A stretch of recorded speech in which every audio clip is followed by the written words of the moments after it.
आज की horror story कुछ ज्यादा डरावनी होगी, तो वीडियो को आखिरी तक जरूर देखें। तो चलिए वीडियो शुरू करते हैं।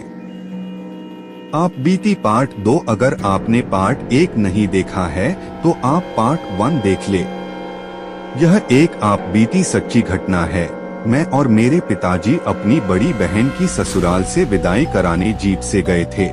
लगन का समय था, इसलिए कोई गाड़ी मिल नहीं पा रही थी, किंतु पिताजी के अपने प्रभाव से एक गाड़ी मिल गई। पर गाड़ी का ड्राइवर छुट्टी पर था, सो मुश्किल था कि बिना ड्राइवर के गाड़ी कैसे जाएगी। पर इसका भी समाधान था, क्योंकि पिताजी को गाड़ी चलाने आती थी।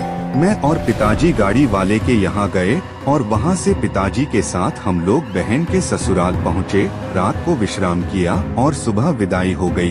हमारे बिहार में रिवाज है कि जब पहली बार कोई दुल्हन विदा होकर अपने मायके जाती है तो उसे फलमूल, मिठाई वगैरह उपहार स्वरूप दिया जाता है। दीदी को भी उपहार में बहुत सारे उपहार मिले थे। वे सारे दौरा, टोकरी की शक्ल में थे। वे सारे गाड़ी के पीछे लाद दिए गए।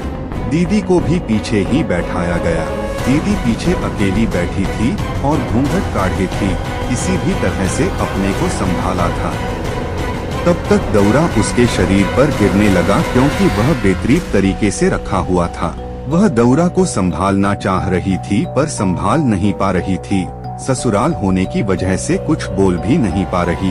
तभी साइड मिरर में पिताजी ने गाड़ी की स्थिति देखी। उन्होंने मुझे पीछे जाने का इशारा किया। यह सब करने में उन्हें 3-4 मिनट लग गए और इसी क्षण गाड़ी का बैलेंस गड़बड़ा गया और गाड़ी की स्टीयरिंग दाएं की ओर मुड़ गई। दाएं ओर मिट्टी की नई भराई हुई थी, सो गाड़ी के पहिए ने मिट्टी में धंसना शुरू हो गया।